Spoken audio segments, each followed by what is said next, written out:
Hello and welcome to Cricketomania. England cricketer Kevin Pietersen and former captain of 3 Test matches has written a tell-all autobiography where he's, among other things, accused his former colleagues of bullying him and in a sense creating an atmosphere of torment and fear in the dressing room. What does that mean in specific, and is it something that is affecting the fate and the fortunes of cricket, and more importantly, is it happening in our country too? Ayaz, Memon, tell us. Well, look, there are 11 players in the dressing room. They are all very different personalities, and there are bound to be, times when there's a lot of friction, and sometimes this can kind of boil over, which seems to have happened in the English dressing room. Yeah. Ironically, Yeah. while they were doing well, Yeah. and then of course it precipitated after the Ashes defeat. Yeah. But it's not unknown, Govind. So just to add here, he's actually accused Matt Pryor of backstabbing him. Yeah, exactly. More serious allegations than just bullying. Yeah, and horrendous. That's Horrendous. the other word he's That's used. the other word he's used, horrendous. Yeah. But even somebody like Sir Donald Bradman had his critics within the Australian dressing room. There were people who didn't like him. Okay. And they went out and spoke against him, either overtly or covertly. Right. So, do we have Amol Mazumdar? Amol, how do you sort of view this whole controversy of Kevin Pietersen saying this? Is he only saying something that maybe others could have said? Well, to be very honest, I've gone through the report in the newspaper today that he has published an autobiography. But I think, as a player, you come across a lot of other players who are of different nature. I think in a dressing room atmosphere, it's an unwritten rule not to speak about the dressing room in public. It's an unwritten rule. And it applies to all cricket dressing rooms all over the world. I was really not happy to read about Kevin Pietersen's outburst about Matt Pryor and fellow cricketers and fellow coaches. You keep those things very confidential, and it's up to it's within the boundaries of those. You've got to work within the framework of that dressing room, and it was his personal opinion to get it out in public. Right. Okay. Amol, it seems to be a little more concerted. I can understand dressing room, flare-ups in dressing rooms. What he's saying is that there was a concerted attempt by Graeme Swann and Stuart Broad to bully and ridicule and and mock and haul up people, other players who would drop catches. And it was something that was happening all the time. So this is not something that was the result of, let's say, something going wrong in one particular match and then coming back to the dressing room and things getting a little heated up. I read through the reports, and I feel that it happens. It happens in every team. There are some senior players. There are some guys who like to show their authority. There are some guys who like to get a little bit of attention in the dressing room.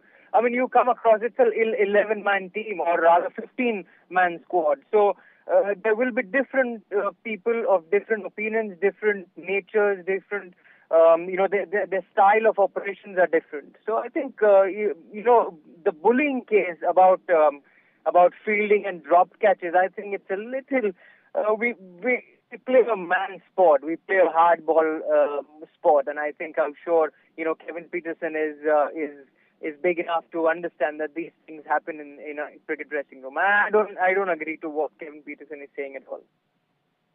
So there you are, the former Bombay captain saying that he doesn't agree. What do you think? I think it's partly to do, and I'm sure Amol knows about it, because Pietersen has been a bit of a maverick. Yes. In fact, he has been right through his career a bit of a show pony and also a bit of a grumbler.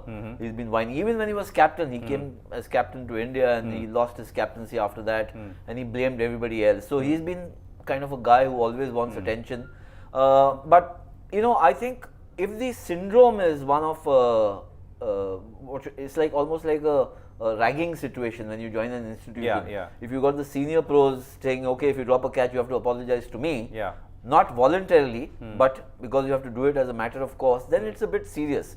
Now, you can have different coaches and captains who put in regimens which may be very stiff, and it may not suit certain players. If that's the case, then I think Kevin Pietersen has to, he's made a point which is serious enough or not, we don't know. Right. So let's now relate it to what you've seen in India. So you're familiar with at least 2 or 3 big instances of dressing room flare-ups, and take us through that, and then we'll come to whether it represents a larger breakdown in relations in the dressing room. I mean, Indian history is littered with such examples, right from the second tour, 1936, when Lala Manaz was sent back from a tour by his then captain, who was also the manager, the Maharaja of Vizianagaram, was captain as well as manager. Of course, C.K. Naidu led in the test matches, but he was sent back on grounds of indiscipline, and Lala never forgave him.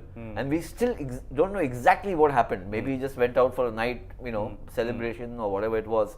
But you've had bust-ups between Wadekar and Bedi, Kapil Dev and Gavaskar, which both say was not as serious as people imagined. So obviously there have been Shrishant and Harbhajan Singh, which is more recent.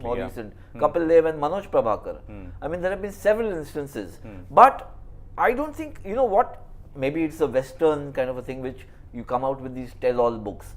So none of the books that we've read in India by former cricketers dwell too much on these aspects, because I think we are naturally more reserved or more conservative about expressing these things. Amol, do you agree with that? Are we as Indians or maybe Asians more reserved about these things, and we only don't write about it? No, not really. I mean, I feel it depends on how you're brought up as a cricketer, and there are certain, as I'm saying, there are certain codes, certain rules. When you're playing a team sport, you've got to adhere to those rules and regulations, which are unwritten, it has to be a combined effort of a team, and those things should not come in the public. Well, there are certain examples, as what Ayaz said. Also, not to forget, in 1996, Sidhu returned from England tour. Nobody knows what happened over there. So there are a lot of instances with Indians also that has flared up between the captains or the coaches and the players.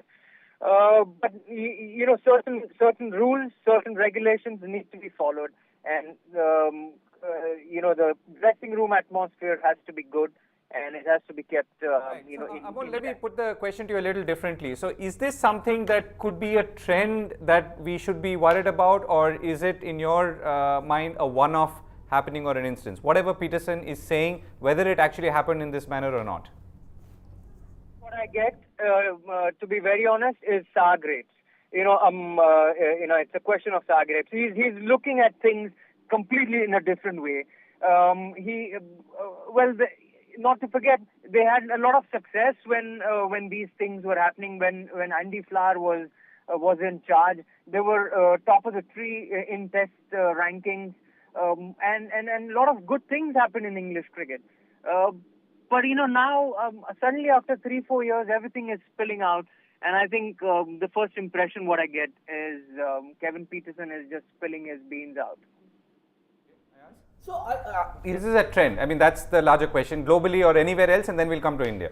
I don't think it's a trend. I think it's always been happening. In some instances, people have gone out and spoken about it openly, or perhaps, to a degree. So the question that we are asking really, or trying to understand, is the way Kevin Pietersen defines it. It is not a flare-up. It is a concerted behavioral problem between these two bowlers and maybe the coach and maybe the wicketkeeper and the rest of the team. Right? Maybe he's exaggerating a bit. Possibly. Because you see what happened was, just to trace the origins of this problem, was in 2012 when South Africa were in England, and Kevin Pietersen was tweeting, he's also a South African by birth, to the South African players, things about Andrew Strauss, which got leaked, and it came out in the open. So and he's been hammered for that. So it's been like simmering, going on. If Kevin Pietersen was not such a major talent, not such a brilliant player and a match winner, he would have been dumped then. But he was brought back. He was what they call reintegrated into the team, but obviously not reintegrated well enough. Now we've had even the Australian system where actually it's thought that the baggy green, the cap which they wear, unites everybody, settles all differences. But if you read the books that Shane Warne has written, he's critical of somebody like Adam Gilchrist or Ricky Ponting about their playing ability, or even obliquely referring to their personalities, not in the best kind of light. Language. Amol, a larger point again that you made. So, should cricketers, when they are done with playing the major leagues and so on, Should they write autobiographies? And of course, I guess the answer to that is yes. But if they write it, should there be a certain sort of unwritten code or a written code about what they can write and what they cannot write? Look, I mean, yeah, definitely. I feel, yes, you can be outspoken, as rightly mentioned by Ayaz. In Memon's autobiography, he openly criticized Adam Gilchrist. He didn't have good relations with Adam Gilchrist. That's what he's written in that book. But that's fair enough. But you cannot, you cannot criticize, one and all in that team. Look at Kevin. If you come back to Kevin Peterson, he's one guy who's criticizing everyone else. Apart from, looking at himself, what behavior he has had, he tweeted against his captain just before the Test series started. So all these things flare up, and I think, of course, you can write, you can be outspoken, but there are some certain rules about players, and I don't care who he is, whether he's Kevin Peterson or Brian Lara, you need to stick with those rules and regulations about cricket. They're unwritten rules, but they need to be followed. Amol, thank you very much for joining us, and we'll let you go there. Ayaz, so Amol is very clear, right? So there are rules and regulations. No, but I think it's a media person's delight. Exactly. Imagine Kevin Peterson writing a book, and that's why even the Daily Telegraph has published an extract. And every newspaper in Britain has from a media's point of view, it's an absolute delight to have this kind of a thing come out, because there's obviously vicarious delight for us in finding out what the hell is happening in their dressing room. Correct. These are national figures. Right. These are international sportsmen of great achievement, and you expect people sitting in the dressing room playing for the same team, same country, to be actually compatible and cohabit well together.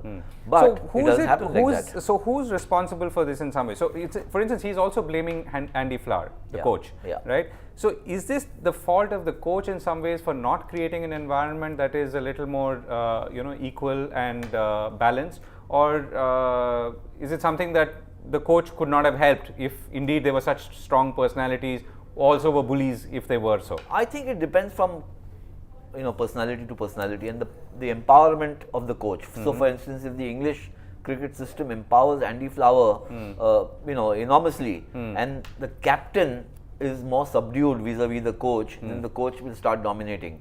But say in the Indian scenario, you can't imagine Fletcher dominating Dhoni. It's probably the other way around, because the Indian captain currently is very, very strong. In the Australian system, the captains are usually very strong. It really depends from personality to personality. Right. So there's a question here that's coming. How does the dressing room drama affect team selections? Doesn't it hamper team performances? It could. That's why there are, people believe that there are favorites. But favorites is not necessarily because of disputes. You may have seen more of a player, and therefore you trust that player more often, or more enough to kind of include him in the team. But I think what's important to understand is that when you have 11 players or 15 players living together for 3-4 months, there are bound to be fissures and there are bound to be problems. It's how you sandpaper over them or resolve them, which is the key. Correct. There will always be disputes. Right. It's human nature. Right. So Abhishek joins us, cricket journalist. Abhishek, tell us. So we are talking about the Peterson outburst through his autobiography. The question we are asking is, are the dressing room flare-ups dangerous for cricket? What's your sense? I think even if you live within a family, there are different opinions of different person, and till that opinion doesn't hamper the functioning of your family, it's unimportant. But when it hampers the performance of the team, then it's a problem area. Lots of debate has happened as to whether the dressing room thing is sacrosanct and whether that certain things in the dressing room should come outside or not. But always you will see it depends on the team to team and from culture to culture, and it's very, very important. I do remember Waqar Yunus telling me very pointedly, because that for a big almost 1.5 to 2 years, when they were bowling in peak, he and Wasim Akram, they didn't used to see even eye to eye. They just used to to talk. They didn't talk to each other, even in the dressing room or outside. And they just used to show sign language to each other. But that was the point of the time in Pakistani cricket when they were at the peak, and these two bowlers were unbeatable in the world. So the most important thing is your performance. If your performance is not, there is no hindrance in your performance, I think these things are part and parcel of the cricket. But once it spills out and it shows negativity within the team and outside, then it is a time when coach and the higher management should look into this particular thing. Here's another question. What about the Indian cricket team? Is the Sehwag Dhoni rift due to similar incidents? Ayaz? I don't know if it's due to similar things. I don't even know if there's a rift in the sense that we are discussing about Peterson, and there might be disappointment, dejection. He's not in the team. You know, he's been there. Perhaps he was a little senior to Dhoni. In fact, he was. So, but it's not about, you know, this guy was bullying me or he stabbed me in the back. That's not the case unless there's a tell-all book on its way. We don't know. But, you know, I think differences have always been there. There are people, charismatic leaders like an Imran Khan who led from the front, but even he, after the World Cup victory, his players rebelled against him because they thought that he was giving more attention to his the hospital in his mother's name and his own personal ambitions, latent political ambitions, than caring about the team. So these things will always happen. I think the crux of the matter is how well and how quickly these are resolved, so that when they go out to play, they play as a unit. Right. So Abhishek, the question we've been trying to ask and understand is that, you know, the way Kevin Peterson has defined it in his book, it's really about a consistent pattern of bullying, of a certain attitude adopted, of a few players ganging up against the rest. Is this something that at all happens here? And if it doesn't, then what should we do to, or if we can do something to ensure that it does not happen, and, you know, in some ways keeps the team always in harmony as much as we can? See, I think it is here where the leadership issue comes in, and the team cultures comes in, which is very, very important. Famous English captain and now a famous commentator, Nasir Hussain, in his book, he has very categorically written as to how he used to tempt two bowlers who were not in the talking terms with each other, and he used to say, even use this tactic of saying, the other bowler in question, he was saying, your performance, you should not be in the team. And then he used to go to the second bowler and say, now that time has come when you should catch up with him. So captains throughout the history has used all sort of gimmicks to uplift the performance of the team. And that is the most critical thing. Even in the Indian context, as Ayaz rightly said, we don't even know as to whether there was any spat between Virendra Sehwag and Dhoni or not, or between some boys from Delhi and Dhoni or not. But we do not know for certain fact. There was this feeling within Sehwag. Had he been in the team, he would have been a better test captain than Dhoni. So when you fight for each other's performance, when you fight for each other's enhancement of performance, and it is within the limit, I feel in the team game, it actually enhances the performance of your team. But if you are working in the counter purpose, against the team objective, it is there where the problem comes in, as we have seen often with the Pakistan cricket team. Right, Abhishek. Ayaz, last word. Is there a danger in when it comes to dressing rooms? So I think you have to kind of understand it from the prism of human nature. I mean, you know, personal ambition, factions. There might be players who speak a certain language or are culturally similar, and they form a faction. Right. Okay, let's take the question a little back. So where we start, we said, is dressing room politics destroying cricket? So are we saying that there is no dressing room politics, or if it's there, it's not? No, I think politics will be there even if there are two people. Yeah. So there are 11 here and perhaps 15, more, like 15 and coach and support staff, and you know who's saying what to whom. Yeah. These things are bound to happen. But I think a level of maturity must prevail, and obviously there need to be people, and preferably the captain, to sandpaper over differences. The captain may or may not have differences with a certain player, but players may have differences amongst themselves. Right. So how do you get them to forget those differences, at least for the 6 hours that you're on the field, is really the crux. Okay. Abhishek? Things here, the leadership is the most important. You cannot, you can question the acumen of the leader or the tactic of the leader even in the dressing room. You can question some of the decision, but once the decision is taken, the entire team should heed to the decision and should play as per the objectives defined by the playing team, and it should not be an individual thing. And as long as a human being is there, politics will be there, factionalism will be there, but The ultimate objective is very important, and here it is here where the team ethics and etiquette becomes very important. Abhishek, and last word, Ayaz, is this a book you're going to be reading very soon? 100%, without doubt. Okay. I might download it on my Kindle. Okay. And start reading it soon enough. Okay, which is going to be in a few days' time in any Yes. case. Yes, right. So let us know. We will, of course, come back and talk about it, and whether you find any more interesting tidbits. No, I'm all for tell-all books. Yes. You know, if you read some of the best biographies Yeah. by sports persons, Yeah. if they are very bland and they're just a narration of the matches they played and the runs they made, then really why should one read it? Right. You want the juice, right? You want the juice. On that note, we're closing this today's episode on Cricket Mania. We're going to be back in 2 days' time. Thanks for watching.